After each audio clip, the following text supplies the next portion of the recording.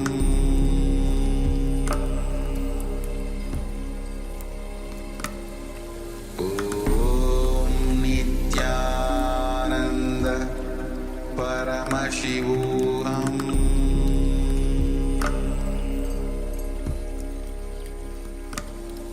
Om Nithyananda Paramashivoham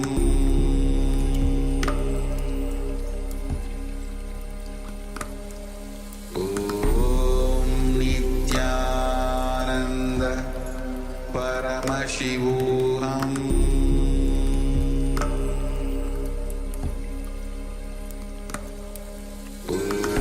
Om Nithyananda Paramashivoham Om Nithyananda Paramashivoham Om Nithyananda Paramashivoham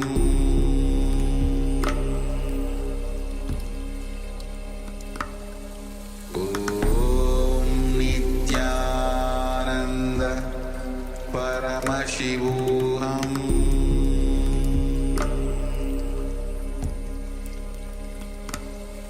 Om Nithyananda Paramashivoham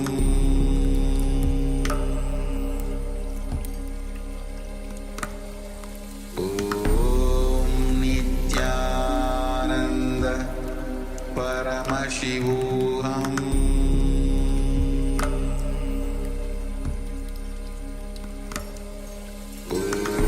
Om Nithyananda Paramashivoham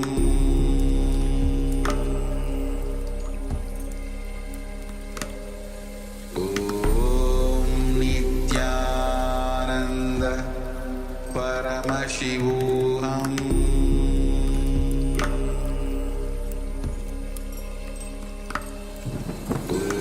Om Nithyananda Paramashivoham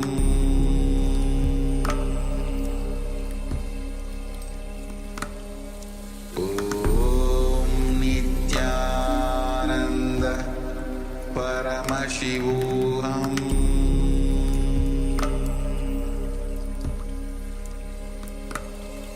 Om Nithyananda Paramashivoham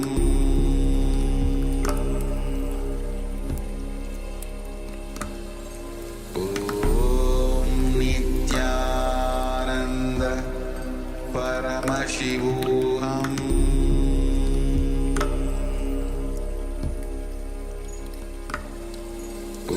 Om Nithyananda Paramashivoham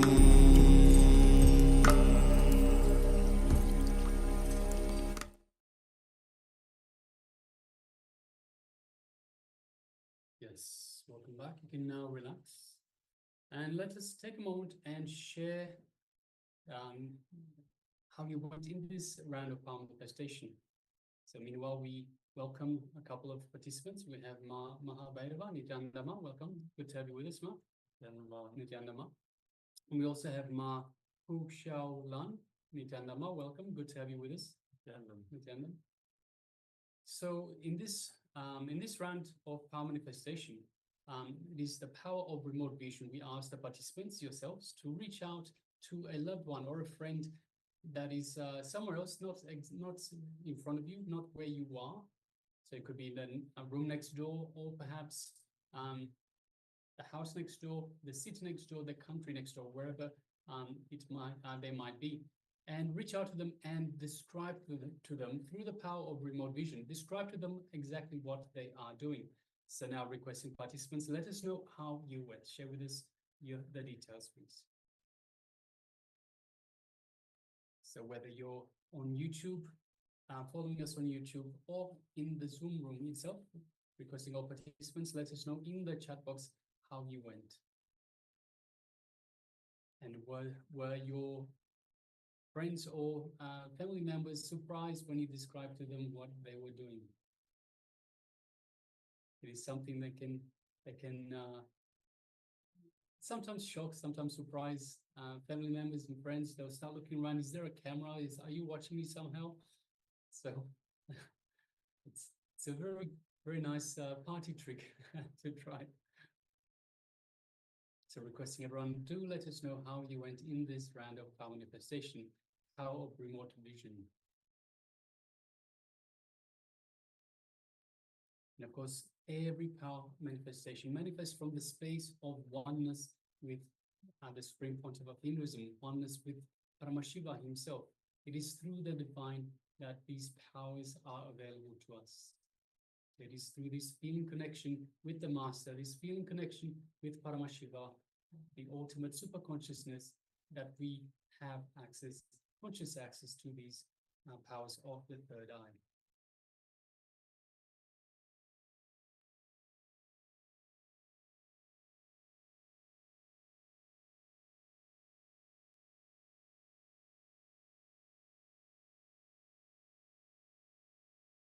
So if you're still sharing with us, do let us know.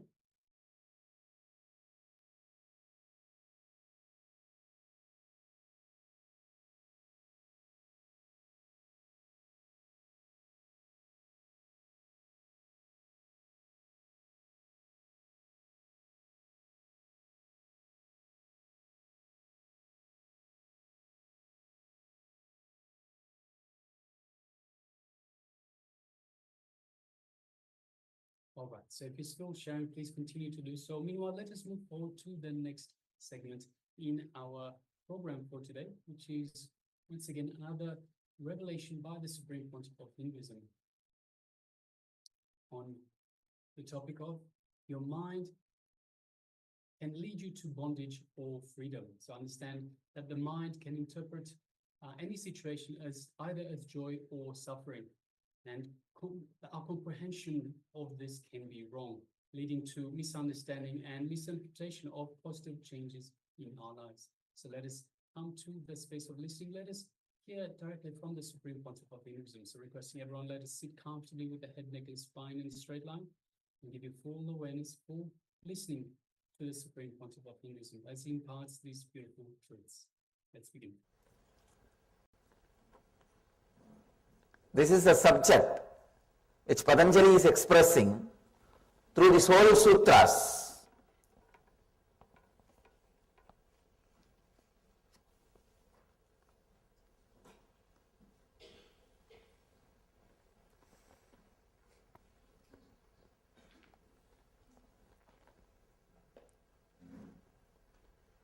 Illumining your comprehension means seeing things properly, with a proper light, with awakened vision. Your mind is your bondage. Your mind leads you to freedom. Mind can make anything out of anything. Any situation can be experienced as any situation. It can either enjoy or suffer the same situation. It can experience joy or being defamed in the same situation. It can comprehend pleasure or pain in the same situation. It can make you experience anything out of anything. I have seen people coming to me for healing. After 2 days they will come. There will be few people, they will come with so much of joy. They will say, God, Swamiji, 50% disease has disappeared. I am surprised. How can this happen just by a touch? They will be in ecstasy, jumping. There are few people who come and tell, still 50% not healed, Swamiji. the deep suffering, sorrow. They don't, then I ask them, when I ask them, how long this disease is there? They say it's there for 20 years. They don't even understand, which was there 20 years, melted down more than 50% within 2 days. They have wrong comprehension, unable to see what is happening. Mind can make anything out of anything. See, both are helped 50%. One guy is in ecstasy. God, I am helped. So much has happened. 50% got healed. The other guy is not even able to feel or enjoy that 50% he got healed. So this is the usual mind. You can comprehend anything out of anything. Any situation can be experienced as any situation. Here, Patanjali says,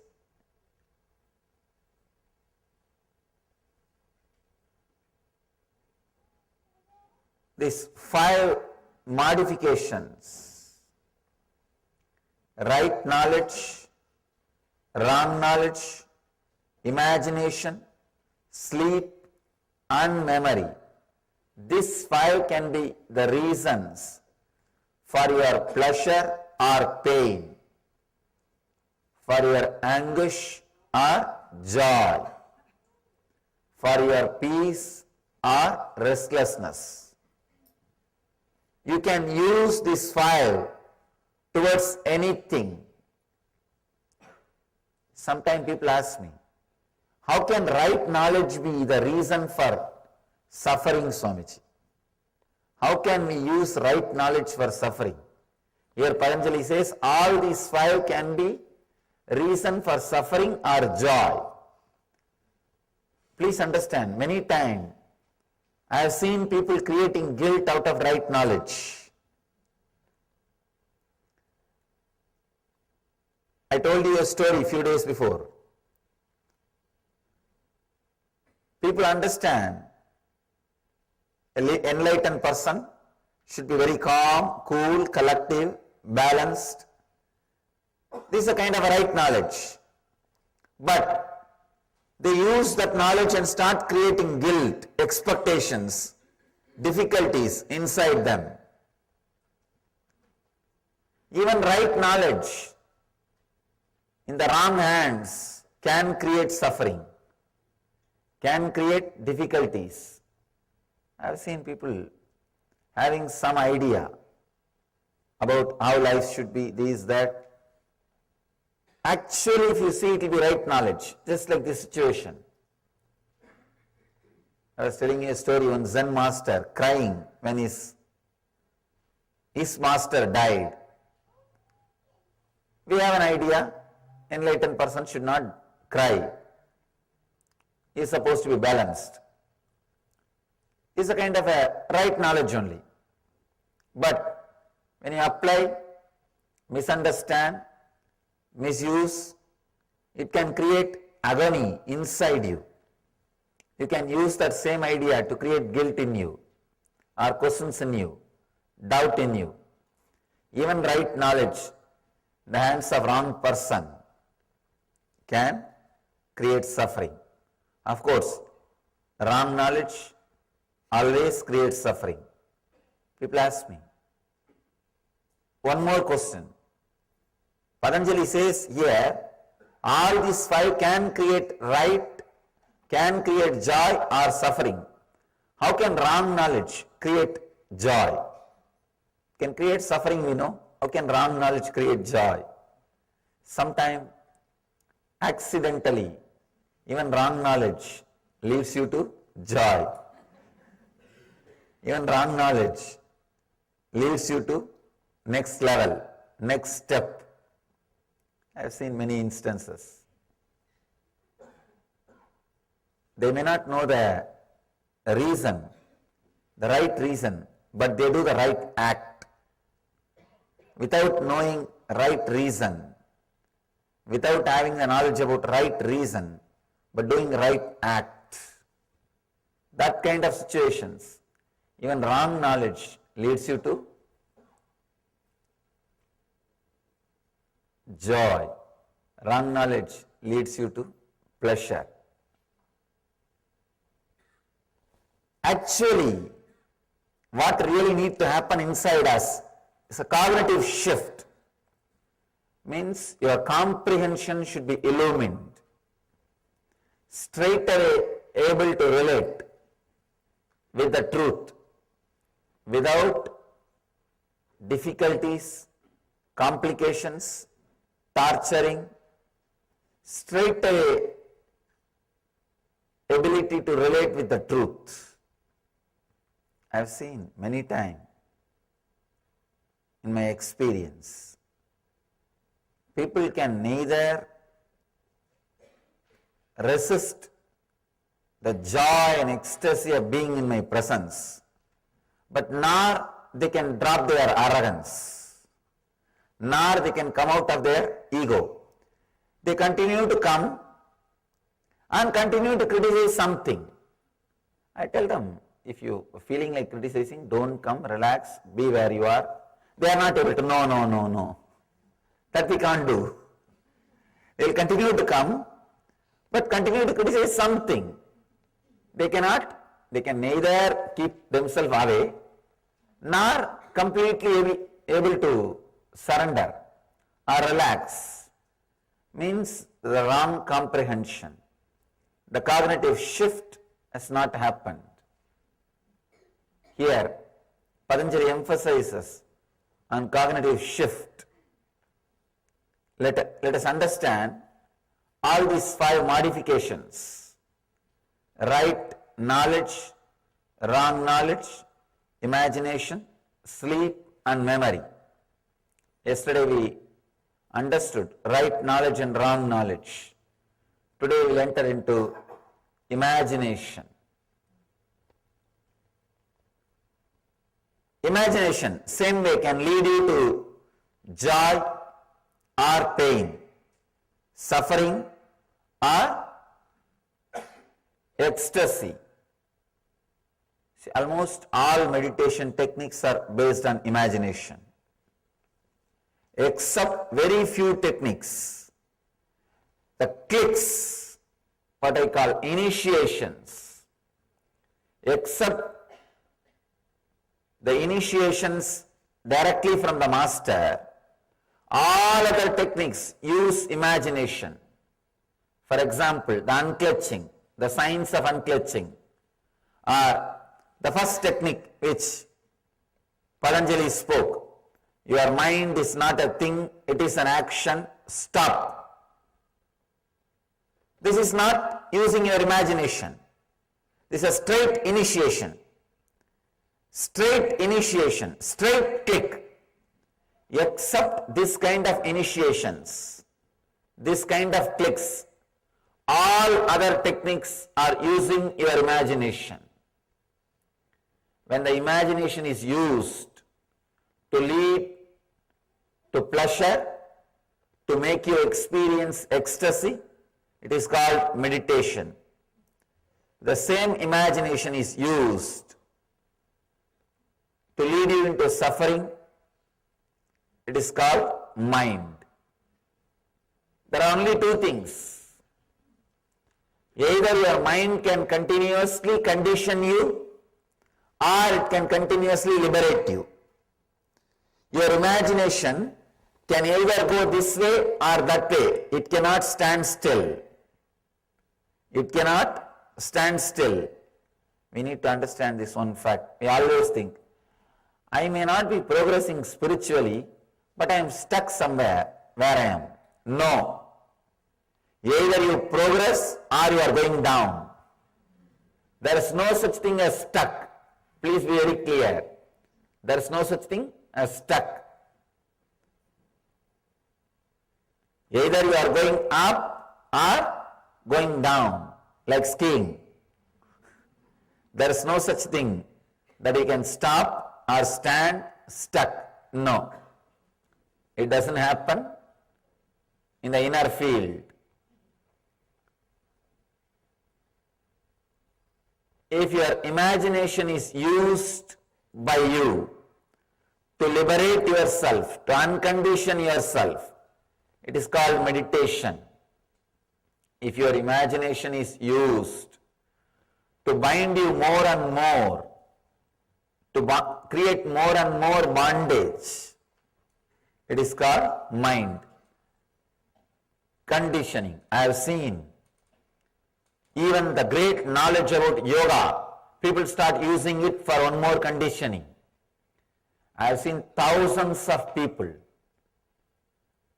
reading Yoga Sutra, they will be depressed because they misuse this knowledge, they abuse this knowledge, they misinterpret this knowledge, they start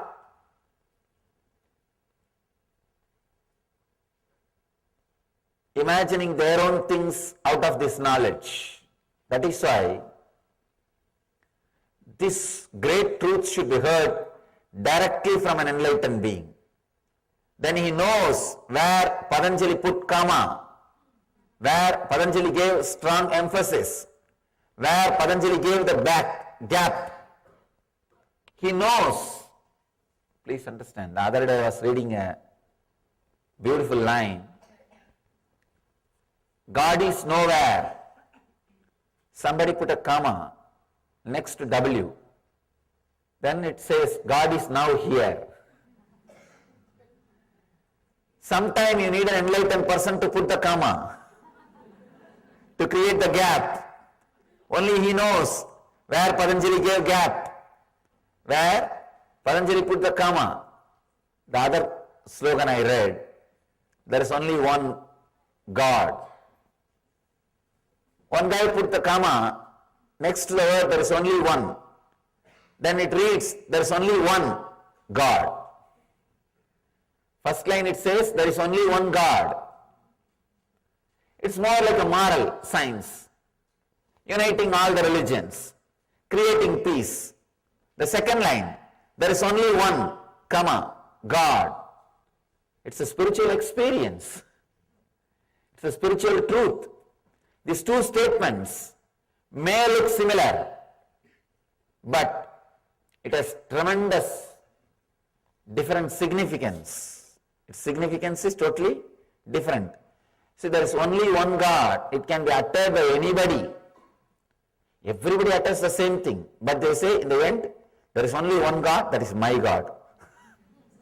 Not your God. That is where the problem starts. Everybody accepts there is only one God, no doubt. But everybody says that God is only my God, not your God. The path to that God is only my path, not your path. That is where the problem starts. So if you put one comma, there is only one God, there is only one comma, God, then it's a spiritual experience. This statement means there is only one thing, nothing else.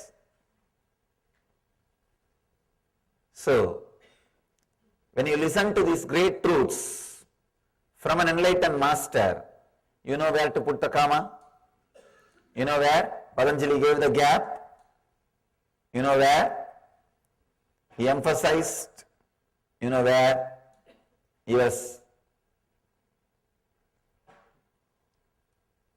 connecting or disconnecting words. Imagination can either lead you to hell or heaven. It's like a drug, LSD. Many people experience ecstasy if they take a drug. Many people experience suffocation, suffering also. If you are habituated for nightmares, if you take LSD, you will have a suffocation feeling.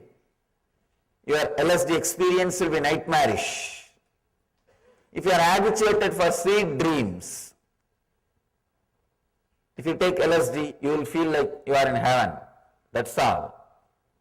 It is intensifying what you think, intensifying what you imagine. The drug experience is nothing but intensification of what you are imagining. your imagination. Your imagination can lead either towards this direction or that direction. I can give you thousands of examples, thousands of stories. Especially I am constantly working with people's imaginations. It's my life. Last 6 years I am working with imaginations of the people. Millions of people directly and millions indirectly. Either trying to remove their imagination, alter their imagination, or redirect their imagination. Just today, one of my disciples was telling me,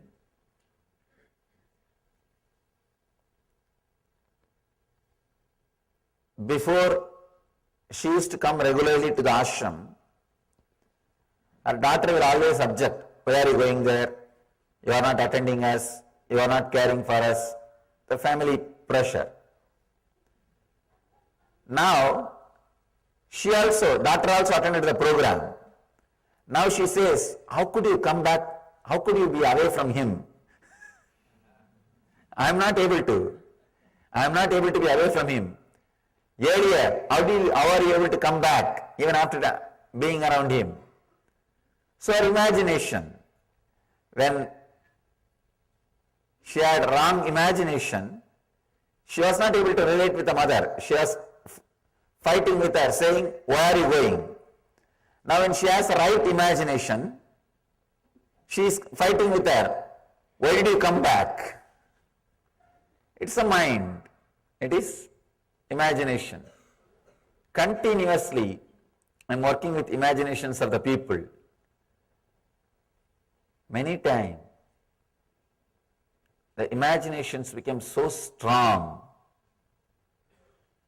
they can either completely move from the spiritual path or completely get enlightened.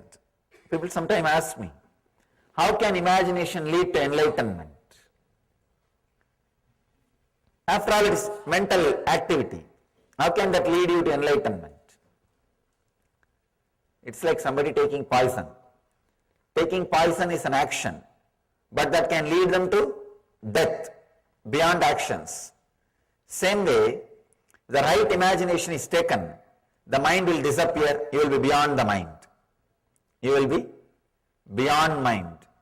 You will be experiencing the no-mind state or the ecstasy. The next thing, sleep. Patanjali says, sleep can lead you to joy or suffering, anguish or non-anguish. Almost 1/3 of our life we spend in sleeping. So if you understand the right technique for sleeping, 1/3 of your life you can spend in samadhi.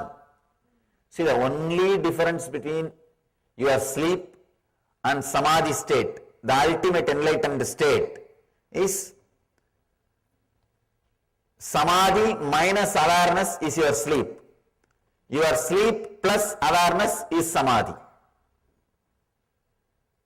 Enlightenment is nothing but being aware when you are asleep. That's all. When you are asleep, there are no samskara, engrams active. There are no memories active. You are completely silent, relaxed, settled. In that state, but only one thing, one difference, you are not aware. See, in the deep sleep, you are entering into the same space in which Buddha is living, in which Ramakrishna is living, in which Meera is dancing, in which Chaitanya is singing. You are entering into the same space where they are all living. Only one difference. You are not aware. Patanjali is aware. Chaitanya is aware. Krishna is aware. Buddha is alive. In that space, if you know how to be alive, If you learn how to be aware, you have done everything. Nothing else needs to be done. All you need to do is how to be alive when you are asleep. How to be aware when you are asleep. Now our problem is, forget about how to be aware when you are asleep. How to be aware when we are awake. How to be aware when we are awake.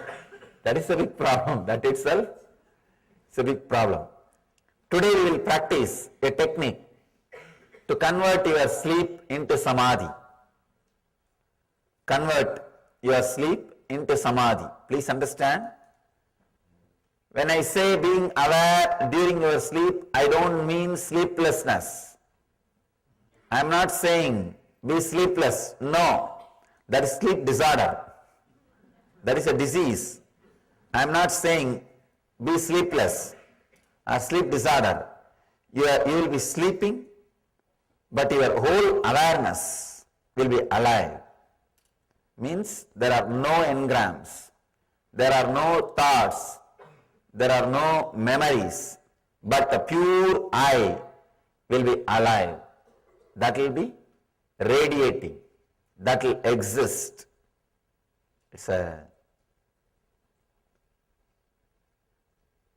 is a very powerful technique called Yoga Nidra, falling asleep consciously, falling into the deep sleep state with awareness. I can say,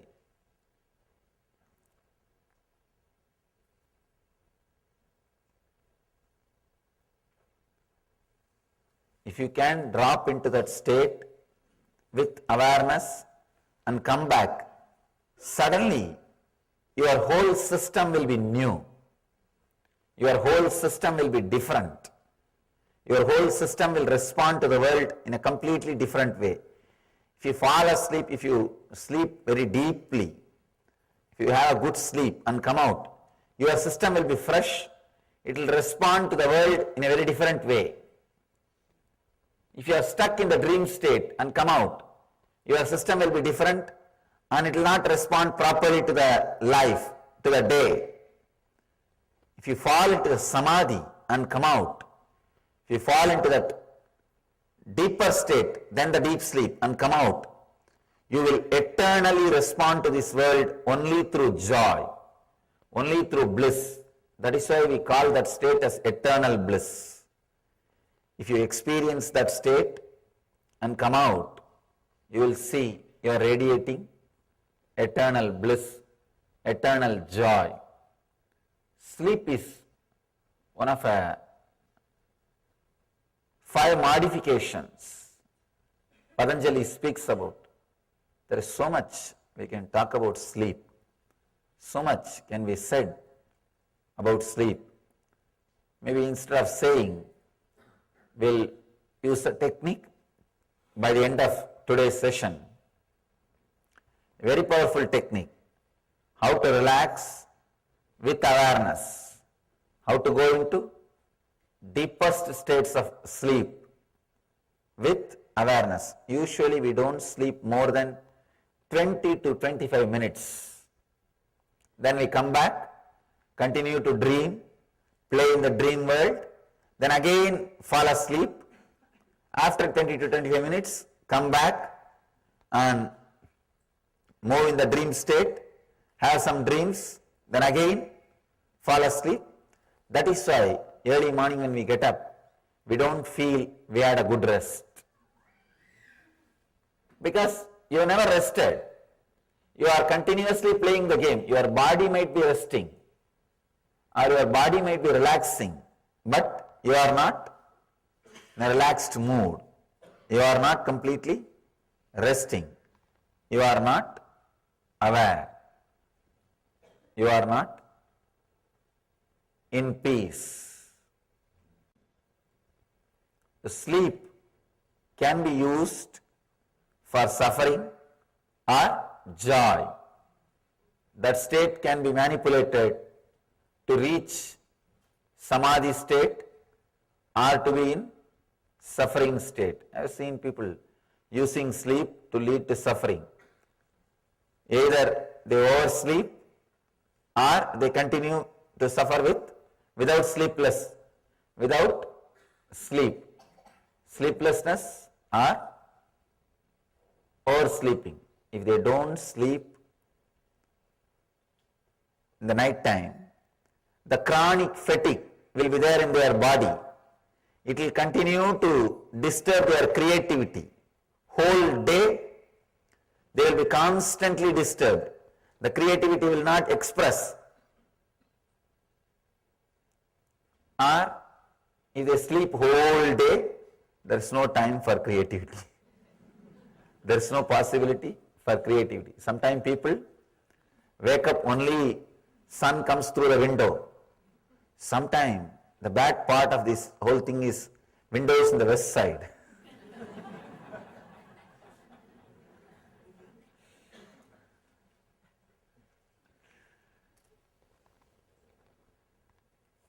Tired of taking rest.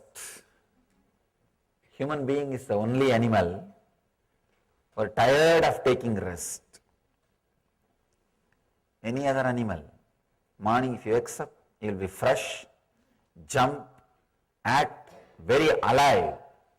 Human being is the only animal, when he wakes up in the morning, just rolls and pulls the blanket. Especially that early morning sleep with the blanket will be tired of taking rest. Sleep is the fourth item, Patanjali says, which can lead us to either suffering or joy. The fifth item is memory. It's a very powerful thing. Please understand. Memory is what I call pain body.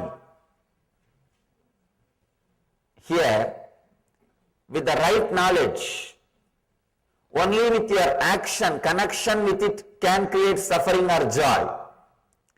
With the wrong knowledge, only your response can create joy or pain. With imagination, only your supporting to imagination, only that can create joy or pain. With the sleep, your support to the sleep, your thought also, if it is done, only then you will have joy or pain. But with memory, you don't need to do anything. They are independent. Suddenly they will come up, they will occupy your whole inner space, put you in suffering. For no reason. You can't say, why did you come? They are uninvited guests. Memory is uninvited guest. Suddenly you come and create so much of joy in your inner space and fill you with ecstasy. You can't ask, how did you come? Why did you come? Who invited you? No. Suddenly some memories will raise. You know you are in joy. You are in ecstasy. Why that memory came? Why so strongly it came? You can neither question nor understand. Suddenly you know the memory of Master is inside you. For last 10 minutes you are in ecstasy. You are in joy. Just soaked in his memory. Being in his presence. You can't say, why did this memory came? You can't ask your mind how this memory came. Same way, suddenly, memories which you don't want to cherish, some suffering will raise. You can't even ask, why did it come? And your whole day is gone. Your whole day is gone. Just one wrong memory, one wrong awakening. Your whole day will be in depression, low mood. Memory is such a powerful thing. It can come up by itself and put you in joy or suffering, put you in anguish or peace, put you in bliss or suffering. It can lead you to anything on its own, by its own right. It doesn't need cooperation from your side.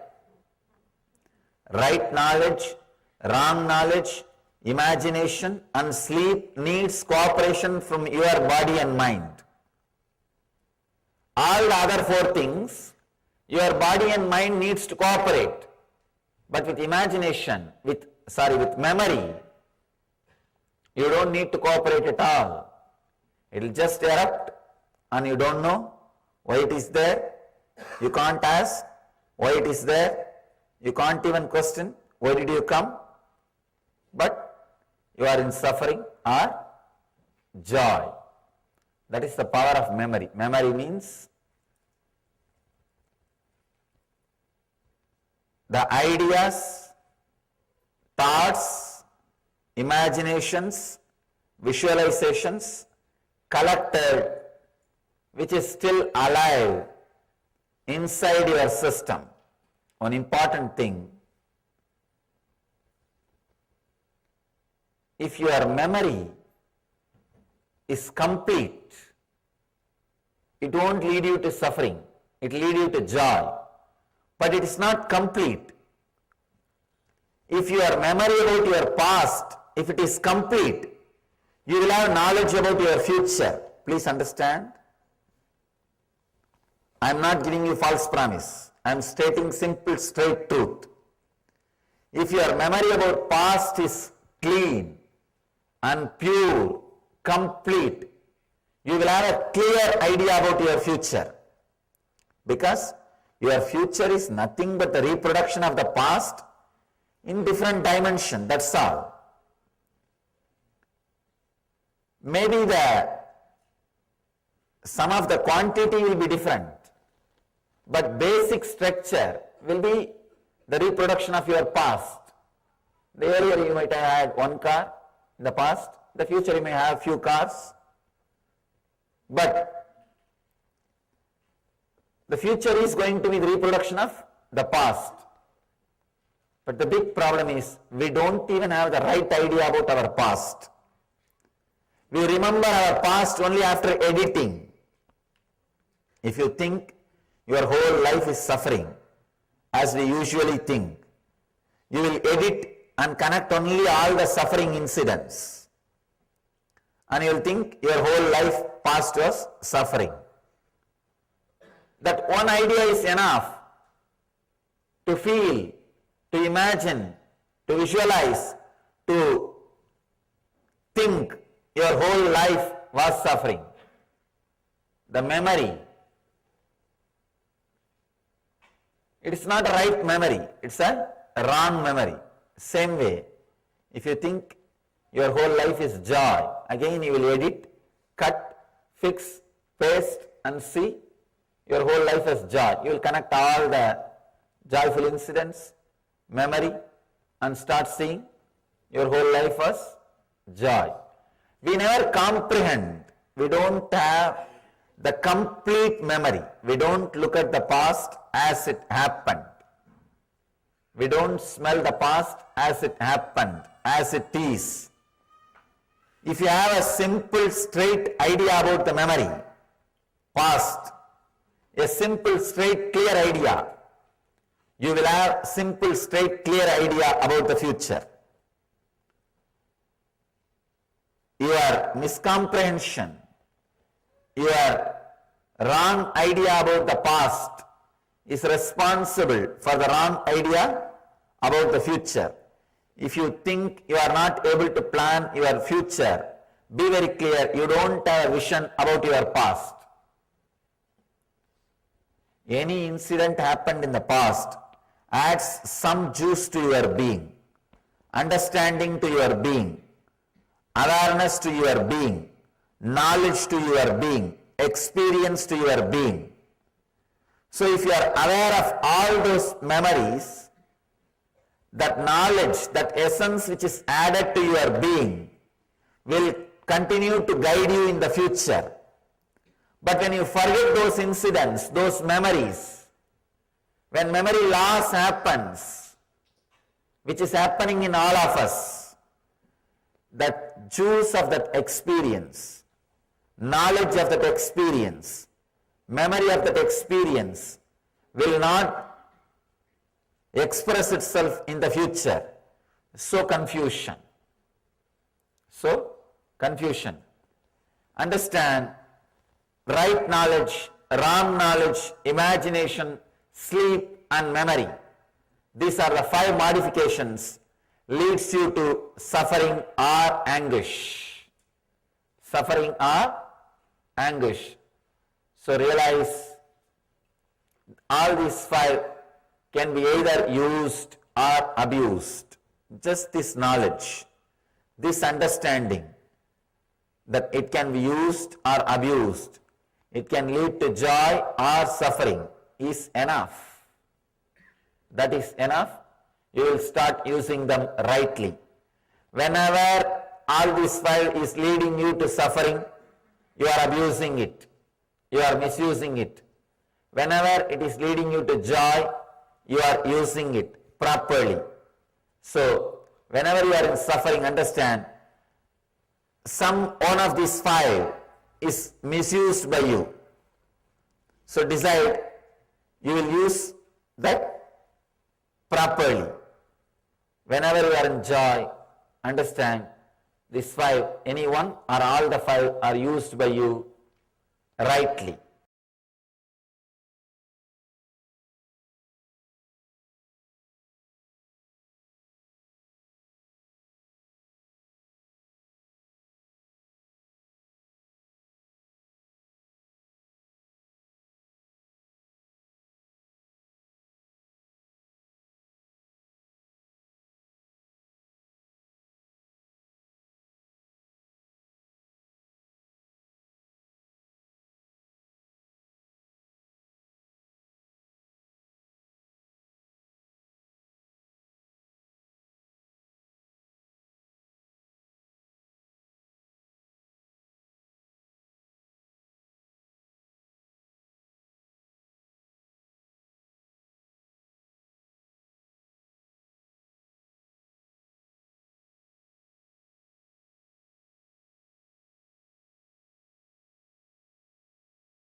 Yes, welcome back.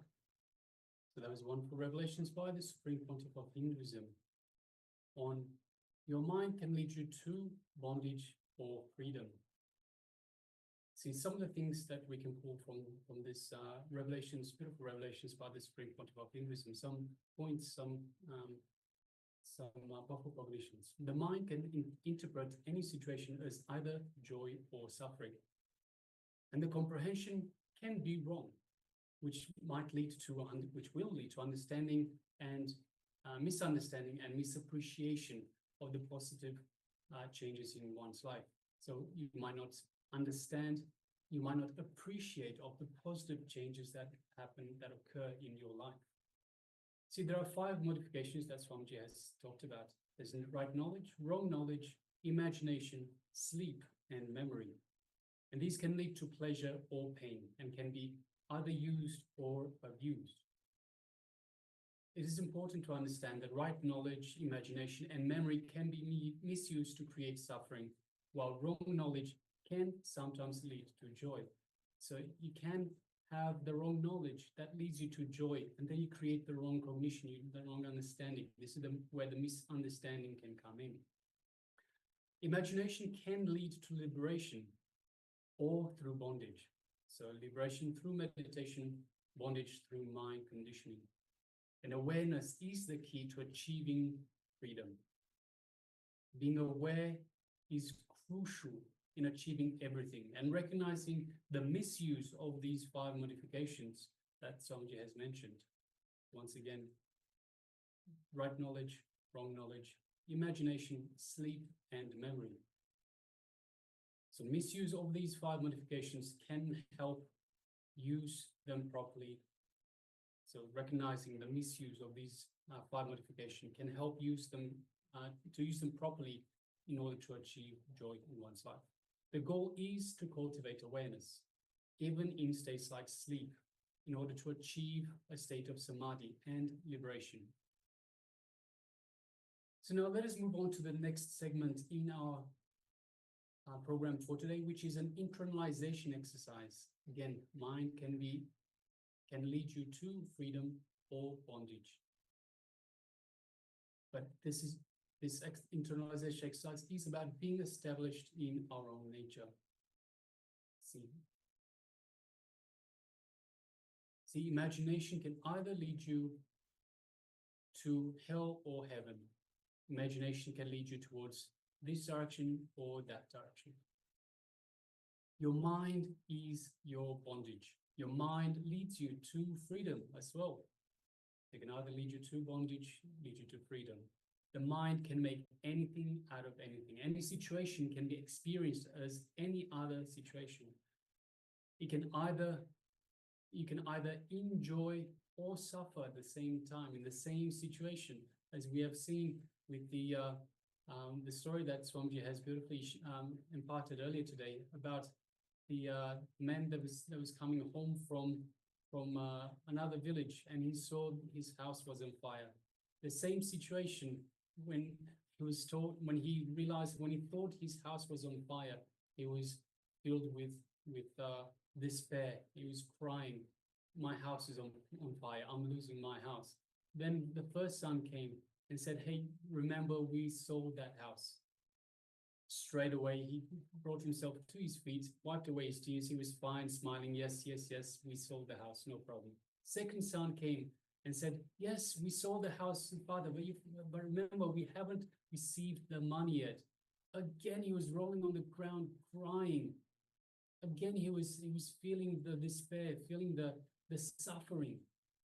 Then the third son came. "Yes, it is true that we hadn't received the money earlier, but I know something the other brothers don't know. We actually just received the money. It's okay. The money is in the bank. The house is no longer ours." Again, the father jumped up, wiped away his tears, and again he was fine. The same situation can either lead you to joy or suffering, depending on the attachment you have to it.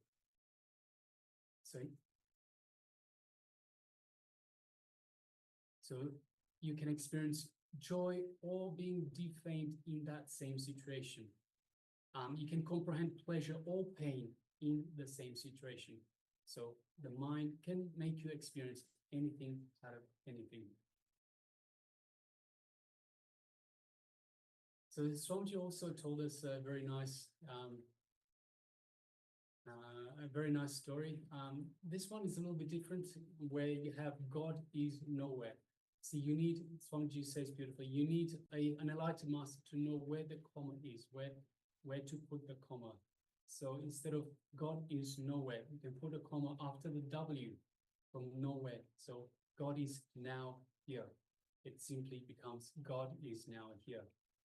So let us now move into the internalization exercise. Let us sit back and analyze 5 situations in your very life. 5 situations where imagination has caused you suffering. So requesting everyone, let us get a pen and paper ready, because you will be writing this down. And let us identify and analyze. So write down and analyze 5 situations of your life where imagination caused you suffering. All right, so requesting everyone, let us have a pen and paper ready, and let us begin this internalization exercise now.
Yes, you can now relax. So we identified and analyzed 5 situations in your life that have caused you suffering. So this is just to understand how your mind can create suffering and can create joy out of the same situation. So we would analyze the situation and see how our imagination has caused the suffering. So it is our imagination that is causing the suffering in our life. So now let's move on to the next segment in our program for today. And it is once again a power manifestation segment, the power of remote vision. So in this one, we're going to make it a little bit fun. The acharyas ourselves have already hidden one object somewhere. So through the power of remote vision, we request you, the participants, to scan and give us the details of that object. So we have already hidden an object. We know the object, and we have hidden it somewhere around the space where we are. So now requesting yourselves, the participants, to, through the power of remote vision, scan for this object and let us know the details of the object and where the object is. So let us know what is the object and where have we hidden it? What are the circumstances around the object? And any details that you can scan, share them with us. For now, requesting all the participants to join us. Mahabhairava Jnana Swarupini, Nithyananda, and Ma Ko Jiao Lang, Nithyananda. Also all the YouTube viewers, Facebook viewers, and other social media participants. Join us for the power manifestation, and let's have a little bit of a hide and seek with the third eye powers. Actually, that is what the Balasans have also been doing as part of the training in Gurukul, that they would hide and play hide and seek with the third eye, just to see who is most precise, who's the fastest also. Many times we think, okay, third eye manifestation needs certain amount of time to happen. We need to sit and meditate, and only then some vision will come after some time. No, it can happen instantaneously. The more we are established in the space of Nirvikalpa Samadhi, the feeling connection to Swamiji, it is immediate. Just how we can close our eyes and open them, same way we can open our third eye and see. So let us play this round, hide and seek with the object. Yes, so let us now sit comfortably with the head, neck, and spine in a straight line. So it's important to sit with head, neck, and spine in a straight line to allow for the free movement of the Kundalini energy. And now let us just close our eyes and visualize Swamiji in our inner space, our Ananda Gandha region, which is just below the heart center. So visualizing the Master in our inner space invokes Swamiji in the Ananda Gandha region. So visualizing the Atmamurti, visualizing your favorite image of Swamiji, the one that you feel most connected to. So let us reach out, let us connect to Swamiji through this Atmamurti, through this image of Swamiji that you feel most connected to. So let's reach out, let's kindle this connection, let us feel the connection get stronger as we visualize Swamiji. And through this connection, let us feel the love, the compassion, and the infinite grace that is radiating from Swamiji, from our inner space. So just take a moment and feel all of that.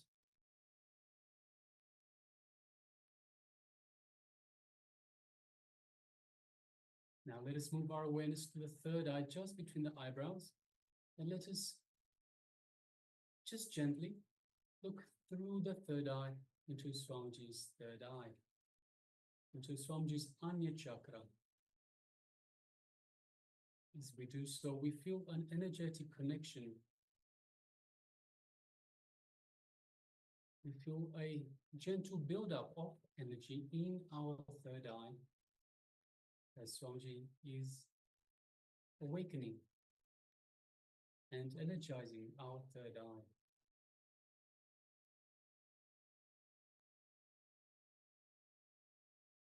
Now let us start chanting the Mahavakya to further connect to Swamiji, to strengthen this feeling connection that we have to Swamiji. So let's start chanting. Om Nithyananda Paramashivoham. Om Nithyananda Paramashivoham. Om Nithyananda Paramashivoham. Yes, let us continue chanting the Mahavakya. And through this power of remote vision, from the space of oneness with Swamiji, let us start manifesting this power of remote vision. Let us find the object and identify the details of the object that we have hidden, ourselves, the Acharyas have hidden for this round of power manifestation. Let's begin. Nithyananda Paramashivoham.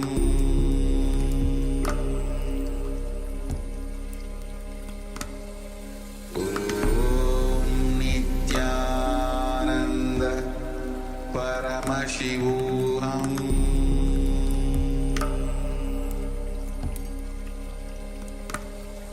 Om Nithyananda Paramashivoham.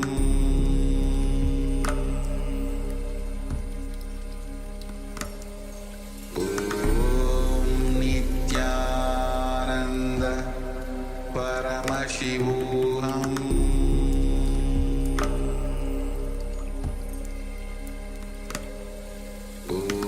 Om Nithyananda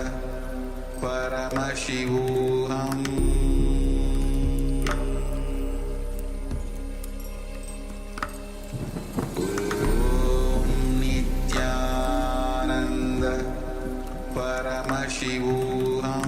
Om Nithyananda Paramashivoham. Paramashivoham. Om Nithyananda Paramashivoham.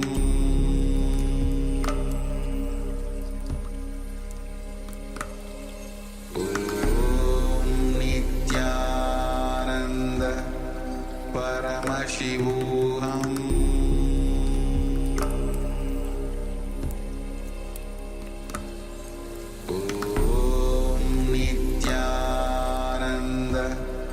Paramashivoham. Om Nithyananda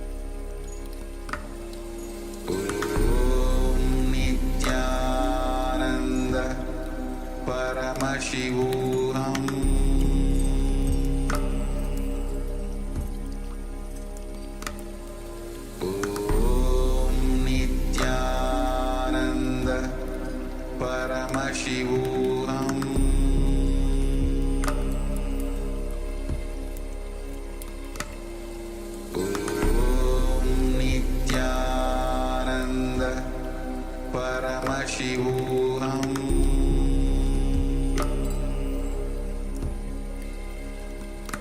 Paramashivoham. Om Nithyananda Paramashivoham.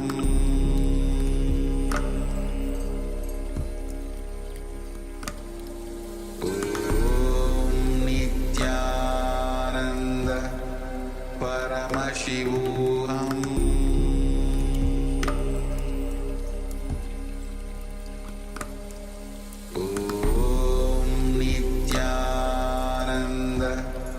Paramashivoham.